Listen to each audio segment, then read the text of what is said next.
स्वागत, आभार, अभिनंदन आप सभी का नव वर्ष के इस प्रथम गुफ्तगू में। मैं रघुवंशी आपका मित्र, आपका शुभचिंतक स्वागत करता हूँ नए अंदाज में, एक नए परिवेश में, एक नए सोच के साथ। साथियों, आपका नव वर्ष मंगलमय हो और ढेर सारी उपलब्धियाँ, ढेर सारी इस प्रकार से जीवन में आपके परिवर्तन हो कि आप आगे बढ़ते जाएं। आज हमारे साथ इस इंटरव्यू में एक नए नवेले युवा और इस समाज को और इस विभाग को, जिस विभाग में उन्होंने काम किया, उसको लगातार इनोवेटिव और नए क्रांतिकारी परिवर्तन के लगातार प्रयास कर रहे बीरेश कुमार वर्मा जी का। बीरेश कुमार वर्मा जी का मैं परिचय आपसे इस प्रकार से कराऊंगा कि जिन लोगों को ऐसा लगता है कि प्राथमिक विद्यालयों में ठीक से शिक्षा नहीं होती है, यह व्यक्ति, ये हमारे मित्र प्राथमिक विद्यालय से उन्होंने अपना पठन पाठन प्रारंभ किया। उसके बाद ग्रामीण पृष्ठभूमि से इंटर करने के बाद इलाहाबाद विश्वविद्यालय जैसे एक बड़े विश्वविद्यालय से इन्होंने अपना ग्रेजुएशन पूरा किया। और जो लोग कहते हैं बेरोजगारी एक समस्या है, बेरोजगारी एक दिक्कत है, लोगों को रोजगार नहीं मिल रहा है, तो मैं उन्हें बताना चाहूँगा कि आप मेहनत करिए तो सफलता आपको अवश्य मिलेगी। जिसका प्रतीक और जिसका सामान्य प्रकार से अगर परिचय कराऊं तो हमारे मित्र एक बहुत बड़े उदाहरण है। इन्होंने तीन सरकारी नौकरियां प्राप्त की अपने जीवन में। प्राथमिक विद्यालय में उन्होंने 3 वर्ष तक कार्य किया है। उसके बाद मार्केटिंग इंस्पेक्टर में लोअर पीसीएस के अंतर्गत इनका चयन हुआ और 2016 के पीसीएस में इन्होंने झंडा अपना गड़ा और पीसीएस में चयनित हुए। वर्तमान में एक ट्रेजरी ऑफिसर के रूप में, लेखाधिकारी के रूप में माध्यमिक में अयोध्या जनपद में कार्यरत हैं। मैं पुनः सर का स्वागत करता हूँ। बहुत बहुत धन्यवाद। सभी दर्शकों को, मित्रों को, परिचितों को हमारी तरफ से नए साल की ढेर सारी शुभकामनाएं।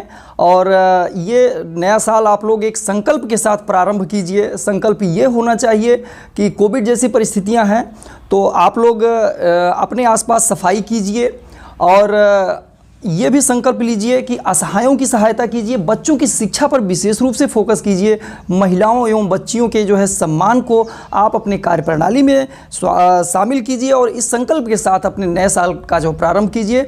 नमस्कार दोस्तों, मैं बीरेश वर्मा और मेरा परिचय तो मित्र ने जो हमारे करा ही दिया है और हम लोगों की चर्चा अक्सर औपचारिक अनौपचारिक मुद्दों पर होती रहती है, इसलिए इनका परिचय बहुत ही सटीक, सारगर्भित और सार्थक रहा है। बहुत बहुत धन्यवाद सर आपको। शुरू में ही मैं आपको देना चाहूँगा। अच्छा, शिक्षा जो होती है, जैसा कि आप सभी मानते हैं, पूरे समाज का हर प्रभुत्व का मानता है, क्रांति का सबसे बड़ा जरिया होती है शिक्षा ही। पूरे समाज में, पूरे विश्व में क्रांति ला सकती है। तो सर मैं यह आपसे प्रारंभ करूँगा क्योंकि आपका प्रारंभिक जुड़ाव जो रहा है, जो पहली नौकरी होती है सर, उसका मजा ही अलग होता है। तो आपने जो पहली अपनी नौकरी प्राप्त की वो बेसिक शिक्षा परिषद में एक सहायक अध्यापक रूप में आपने कार्य किया। उसमें आप इंचार्ज के रूप में भी आपको एक कार्यकाल करने का मौका मिला। तो मैं जानना चाहूँगा, एक प्राथमिक शिक्षक मैं खुद भी हूँ, तो आपने अपने 3 साल के अनुभव में क्या ऑब्जर्व किया, किस प्रकार के आपके अनुभव? सबसे पहले तो मैं समाज के सभी शिक्षकों को ये शुभकामना देना चाहूँगा और बधाई देना चाहूँगा कि वो समाज के ऐसे तबके के साथ, ऐसे वर्ग के साथ काम करते हैं जो देश के निर्माण में अपनी आगे चल करके महत्वपूर्ण भूमिका अदा करने का काम करते हैं। तो इसलिए आप बहुत ही संवेदनशील वर्ग के साथ काम करते हैं और बड़े सौभाग्य की बात है कि शिक्षक होना, जैसा कि मैंने भी महसूस किया था।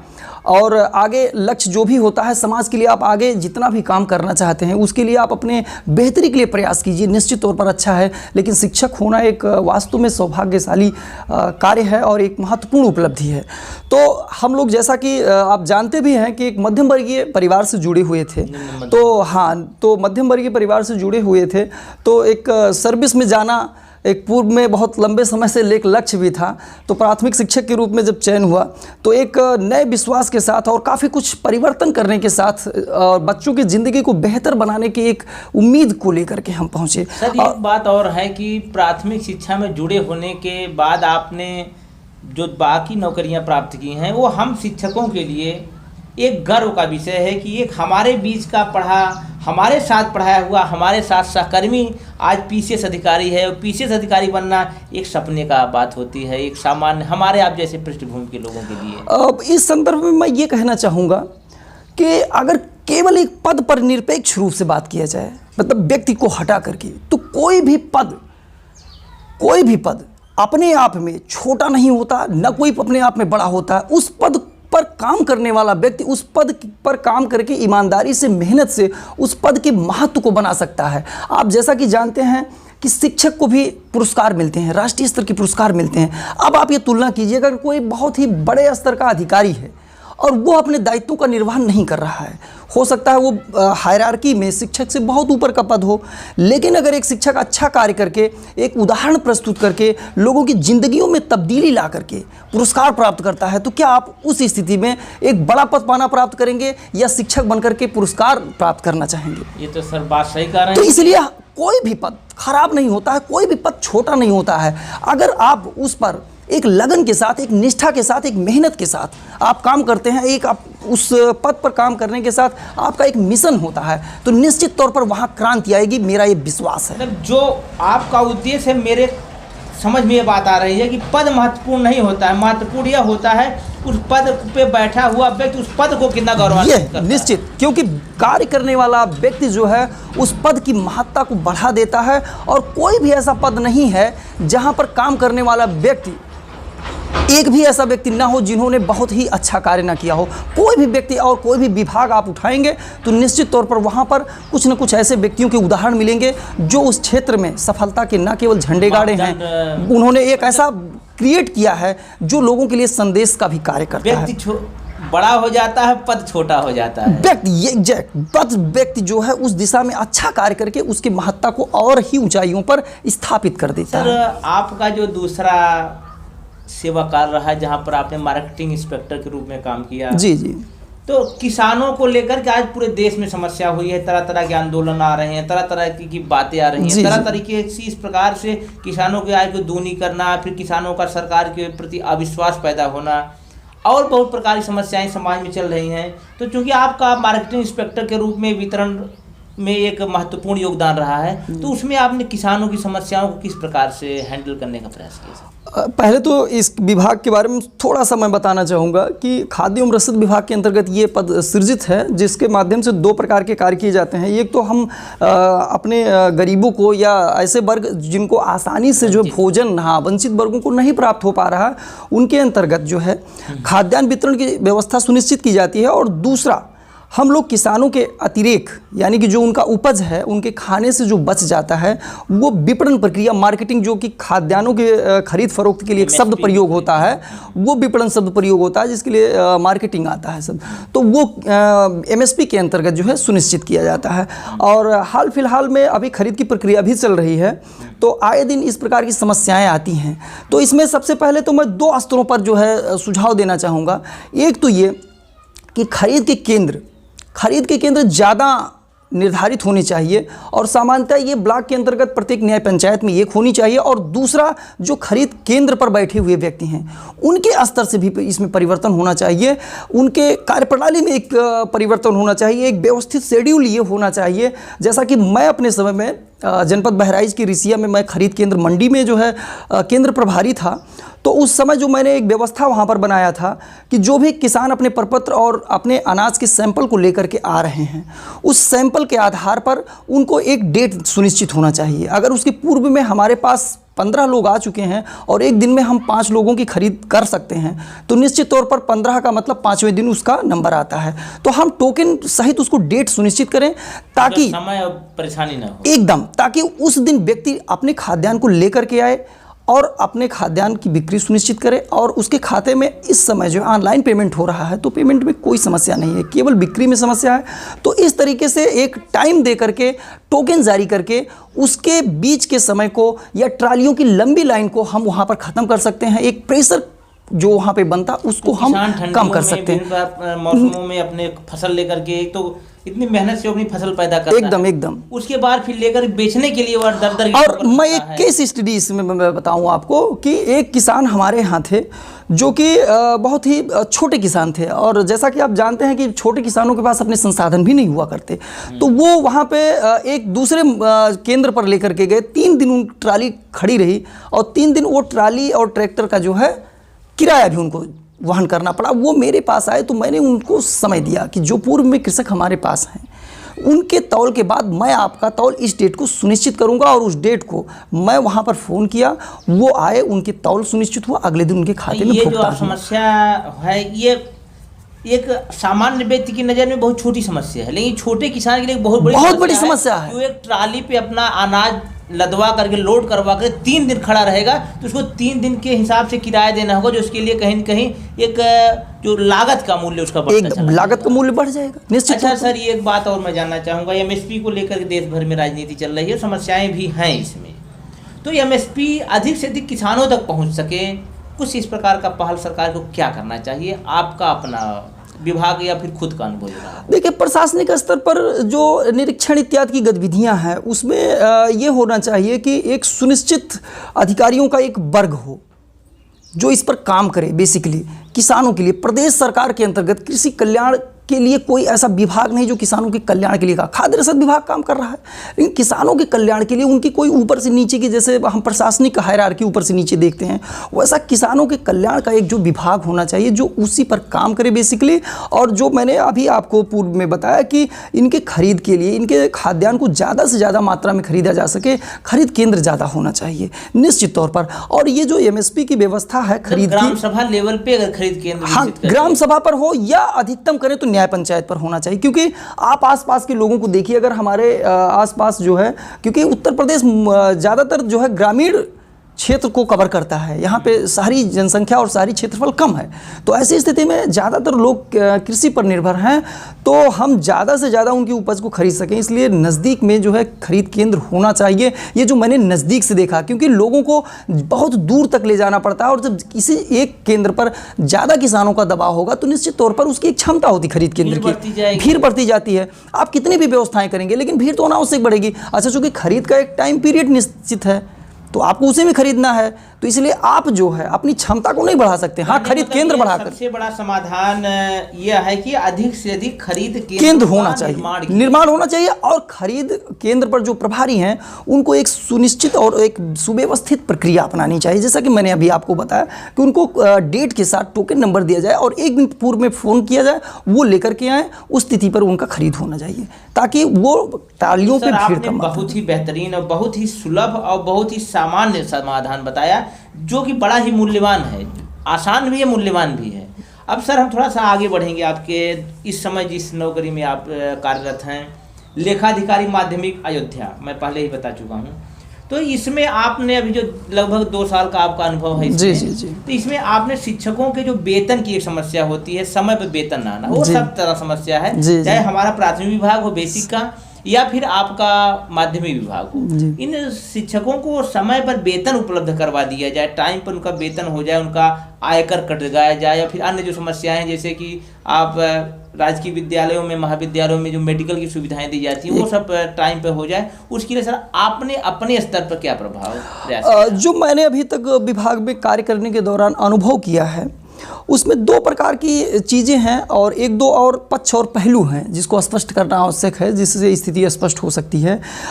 एक तो बजट की व्यवस्था होती है कि बजट के अनुसार ही वेतन दिया जाता है, और बजट जो आवंटित होता है विभागों को वो सरकार के आय के सापेक्ष होता है, क्योंकि जो आय के स्रोत और साधन होते हैं उससे हम किसी भी वित्तीय वर्ष में 1 अप्रैल को सारा आय हमको नहीं प्राप्त होता है, तो उसमें ये समस्याएं होती है कि प्रत्येक 3-3 महीने के आधार पर बजट आवंटित होता है। जैसे सरकार को आय होती है उसी के अनुसार वो बजट आवंटित करता है, तो कई बार ये समस्याएं हो जाती हैं कि बजट में थोड़ी सी देरी हो जाती है, तो एक रीज़न ये बन जाता है। दूसरा कारण कभी कभी ये हो सकता है कि जो वेतन बिल प्रस्तुत होता है, क्योंकि जैसे अगर आप प्राथमिक शिक्षा की बात करें तो खंड शिक्षा अधिकारी कार्यालय से वेतन बिल संशोधन प्रपत्र के साथ कि पूरे माह में शिक्षकों ने किस स्तर का काम किया है, क्योंकि कोई मेडिकल लीव पर गया, कोई मातृत्व अवकाश पर, तो इस तरीके के कई अवकाश की व्यवस्थाएं हैं, तो वो संशोधन प्रपत्र जो है वित्तीय लेखा अधिकारी कार्यालय को जाता है, जिसके आधार पर फाइनल बिल बनाया जाता है।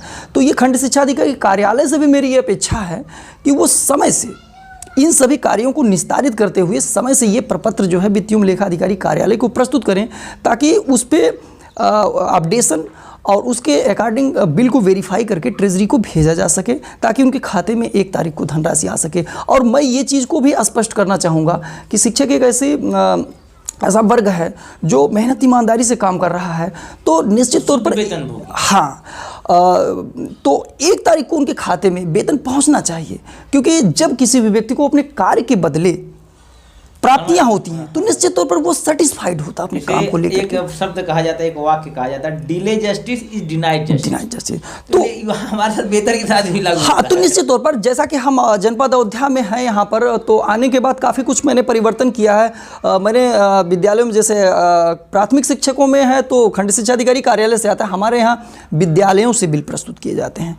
तो हमने पत्र जारी किया और वहाँ पर मैंने देखा कि समय से बिल आ रहा है, और जिन भी विद्यालयों के वेतन बिल प्रपत्र समय से आ रहे हैं, यानी कि किसी महीने की 28 तारीख तक उनके खाते में मैं 1 तारीख को वेतन सुनिश्चित कर रहा हूं। ये जनपद अयोध्या के शिक्षकों की तरफ से भी प्रतिक्रिया व्यक्त की गई, जो मुझे अपने कार्यों की संतुष्टि प्रदान करता है। इससे बड़ा पुरस्कार सर हो नहीं सकता है। ऊपर से क्या पुरस्कार मिलता है ये तो अलग चीज होता है, लेकिन जब आपके साथ या आपके नीचे जो लोग कार्य कर रहे होते हैं, जब उनसे प्रशंसा मिलने लगती है, तो उससे बड़ा कोई पुरस्कार वही कार्य का अपने जो है संतुष्टि है, और उस कार्य पर आपकी योग्यता का प्रमाण। समस्या ये आती है कि जैसे कि किसी के साथ दुर्घटना हो गई, शिक्षकों के साथ विशेष रूप से आकस्मिक मृत्यु हो गई, या फिर कोई मार्ग दुर्घटना, इस प्रकार के जो हो जाता है, तो उसमें जो भुगतान होता है उनके बचे हुए पैसे का, चाहे जीपीएफ हो या फिर जो आपका नई पेंशन प्लान के अंतर्गत जो योजनाएं लाई गई हैं, तो उनके भुगतान में जो डिले होता है, जो देरी होती है, उसके लिए आप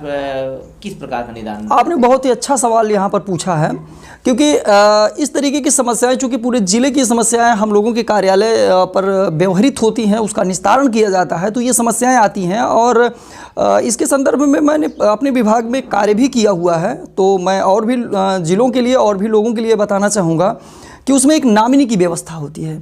नामिनी का एक औपचारिक प्रपत्र होता है, जो कि सेवा कर्मी को अपने सेवा काल के दौरान भरना होता है, और ये कोशिश होनी चाहिए कि सेवा के प्रारंभिक समय में ही ये कार्य कर लिया जाए। यद्यपि किसी के साथ ऐसी घटना ना हो, हमको सभी लोगों के लिए जो है हमारी दुआएं भी हैं, सभी लोगों के लिए इस तरीके की शुभकामनाएं भी हैं कि स्वस्थ और सही तरीके से अपने पूरा अधिवक्ता आयु तक अपनी सेवा करें वो, यानी कि 60 वर्ष या कहीं कहीं पर 62 वर्ष जो भी है। परंतु अगर दुर्भाग्य से किसी के साथ कोई अप्रिय घटना हो जाती है, तो चूंकि परिवार को एक जो है क्षति तो व्यक्ति की होती है, सदस्य की क्षति होती है, और ऐसे सदस्य की जो उत्पादक कार्यों में होता है, तो निश्चित तौर पर वो परिवार जो है टूटने की स्थिति में पहुंचता है। तो कम से कम हमारा विभाग और हम लोगों को ये प्रयास करना चाहिए कि उसके खाते में या उसके मद में जो भी धनराशियाँ जो है संचित हैं, वो सही तरीके से भुगतान हो सके, सरल ढंग से हो सके, उसको कोई समस्या ना हो। तो इसके लिए नामिनी की प्रक्रिया होना चाहिए, क्योंकि नामिनी न होने की दशा में परिवार में सभी कई सदस्य होते हैं, तो वहाँ पर भुगतान की समस्याएं हो जाती हैं। तो ऐसी स्थिति में नामिनी का प्रपत्र सभी लोगों से ये मेरी अपेक्षा भी है कि वो समय से भरकर और उसको अपने सेवा पुस्तिका इत्यादि में अंकित करवाएं, ताकि मानव संपदा, हाँ, जहाँ पे भी जो भी व्यवस्था, चूँकि वर्तमान समय में मानव संपदा या ऑनलाइन उसका एक डाटाबेस क्रिएट किया जा रहा है, तो वहाँ पर एंट्री करवाएं, ताकि उस भुगतान को उसके खाते में, उसके पक्ष में बहुत ही आसानी से किया जा सके। अन्यथा की स्थिति में जो न्यायालयी प्रक्रिया, उसमें समस्याएं उत्पन्न होती हैं और बहुत परेशानी का सामना करना पड़ता है। तो ये काम वो जरूर कर लें, नामिनी की प्रक्रिया जरूर कंप्लीट करवाएं। इसमें कार्यालय अध्यक्ष और अगर विद्यालय है तो वहाँ के प्रधानाचार्य के माध्यम से ये कार्य संपन्न होता है। सर एक बात, आप शुरू में शिक्षा में जुड़े और आपने कई राजकीय विद्यालयों की परीक्षाओं में भी, मैं अपने साथियों को बताना चाहूँगा, इन्होंने राजकीय विद्यालय में प्रवक्ता पद का इंटरव्यू जानबूझ के छोड़ दिया, सिर्फ इसलिए कि मेरे इंटरव्यू में अपीयर होने से हो सकता है मेरा चयन हो जाए। इसकी वजह से कोई ऐसा व्यक्ति जो लिस्ट में नीचे से पहले पोजीशन पे हो, उसको नौकरी न खोनी पड़े।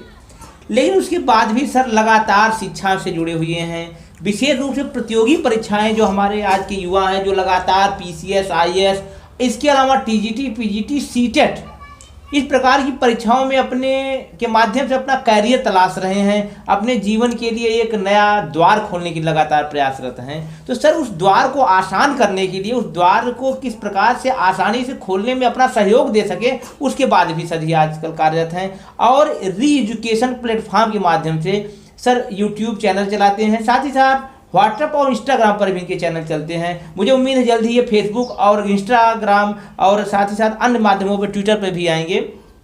तो मैं सर से आपसे सर जानना चाहूँगा, किस प्रकार से आप बच्चों को मोटिवेट करते हैं अपने इस चैनल और विभिन्न प्रकार के सोशल मीडिया के माध्यम से? सेवा और अपने सामाजिक दायित्व के साथ साथ जो है जो तैयारी करने वाले बच्चे हैं, नवोदित बच्चे हैं, या जो इस फील्ड में अपना कदम रखना चाहते हैं, अपने भाग्य को चमकाना चाहते हैं, उनके लिए मैं हमेशा से लगा हूँ, एक अनौपचारिक स्तर पर भी लगा हूँ। वर्तमान समय में जैसा कि आपने बताया कि री एजुकेशन IAS एकेडमी जो एक यूट्यूब पर चैनल भी क्रिएट किया गया है, जहाँ पर परंपरागत विषयों की जो सिविल सर्विसेज के साथ साथ अन्य सभी TGT PGT और शिक्षकों के संदर्भ में जो भी परीक्षाएँ समय समय पर आयोजित होती हैं, उनके लिए एक प्लेटफॉर्म बनाया गया है। और उनके अवधारणात्मक एवं तथ्यात्मक तैयारी को बेहतर बनाने के लिए, उनके ज़िंदगी को जो खूबसूरत बनाने के लिए मेरी पूरी तरीके से निष्ठा है। मैं प्रतिबद्धता के रूप में लगा रहता हूँ। अपने सर्विस से जो भी समय बचता है उसके बाद मैं वहाँ पर बनाता हूँ, लेक्चर बनाता हूँ, टॉपिक के रूप में जो है उनको उपलब्ध करवाने की कोशिश करता हूँ। और रेगुलर उस पर जो है इस वक्त जो है क्लासेस अपलोड किए जा रहे हैं, जिससे लोग लाभान्वित हो सकते हैं। तो इस संदर्भ में जो मेरा संदेश है लोगों के लिए वो ये है कि सबसे पहले तो आप तैयारी करने जा रहे हैं और आपके लिए आप सबसे ज़्यादा इम्पॉर्टेंट है।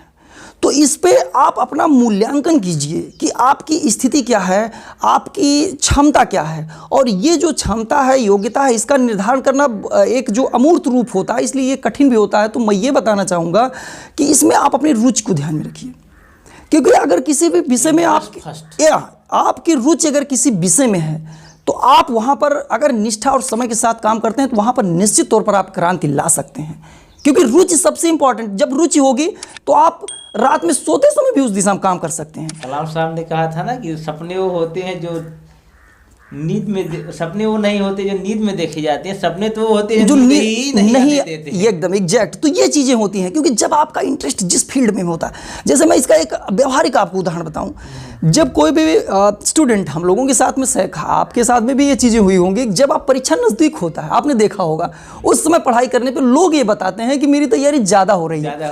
वो ज़्यादा होती नहीं है, वो इंटरेस्ट होता है। वो उस दौरान एक वैज्ञानिक तरीका अपनाते हैं, जैसा कि उन्होंने अगर दिन में तैयारी किया हुआ किसी विषय पर, ग्लोबल वार्मिंग पर उन्होंने मान लीजिए तैयारी कर लिया, तो खाना बनाते समय भी वो उसके बारे में सोचेंगे कि यार ग्लोबल वार्मिंग की क्या परिभाषा थी, उसकी क्या विशेषताएं थी, क्या क्या उसमें घटनाएं हुई हैं। तो ये मैंने अपने लेक्चर में वहाँ पर अपलोड भी है, जो है उसके रणनीतियों पर मैंने चर्चा एक बार किया था एक लेक्चर में। अगर उसको लोग देखेंगे तो समझेंगे कि एक छोटा सा मैं यहाँ पर बता देता हूँ, दर्शकों को बता देना चाहता हूँ। सर के वीडियोज के लिंक आप मेरे डिस्क्रिप्शन में जा सकते हैं। और एक सबसे बड़ी बात, इस अर्थ प्रधान युग में आप बिल्कुल अर्थपूर्ण शिक्षा बिल्कुल निःशुल्क ले सकते हैं। हाँ, पूरी तरीके से आप लोगों के लिए वो प्लेटफॉर्म निःशुल्क है, वहाँ पर आप देख सकते हैं। और इस बार जो अभी खंड शिक्षा अधिकारी की परीक्षा रही हो, चाहे PCS की परीक्षा भी जो हाल ही में संपन्न हुई है, उसमें सर ने मुफ्त में अपना टेस्ट सीरीज इत्यादि चलाया गया था। और उसका एक सारगर्भिक और उसका उन्होंने सोल्यूशन भी आपको दिया। ये चीज़ें मैं भी जुड़ा रहा, मैंने भी देखता रहा। और साथ ही साथ एक बात बताऊंगा सर, एक बहुत बड़े मोटिवेटर भी हैं। एज ए मोटिवेटर मैं आपसे रिक्वेस्ट करूंगा, कुछ वीडियो आप जरूर डालते रहें, कम से कम सप्ताह में एक वीडियो, एक मोटिवेशनल वीडियो, किसी कहानी के माध्यम से, किसी प्रकरण के माध्यम से, किसी संदर्भ के माध्यम से, कम से कम हफ्ते में एक मोटिवेशनल वीडियो बहुत जरूरी है। एकदम आपके इस प्रस्ताव पर विचार किया जाएगा और पूरी तरीके से इसको जो है, जो सिर्फ देखिए मोटिवेशन के बगैर सर कुछ हासिल एकदम विदाउट मोटिवेशन नथिंग, एकदम इस तरीके से। और इसमें मैं एक जो है रिसर्च मेरा रहा है, खैर हर व्यक्ति अपने अपने लाइफ में पढ़ने के दौरान एक तरीका विकसित करता है, लेकिन एक चीज़ मैं बताना चाहूँगा और इस चीज़ को आप चिंतन जरूर कीजिएगा। निश्चित तौर पर ये आपके फ़ायदे का होगा, आपके समझ का होगा, आपके व्यक्तित्व के सर्वांगीण विकास का एक आधार स्तंभ क्रिएट करेगा। कोई भी रूल्स एंड रेगुलेशंस, ये मैंने पूर्व में भी बताया था और अभी भी मैं बता रहा हूँ, कोई भी रूल्स एंड रेगुलेशन जो आप पढ़ रहे हैं या आपको बताई जा रही है, इसे आप अपनी चिंतन प्रक्रिया में जरूर शामिल कीजिए, अन्यथा वो निरर्थक है।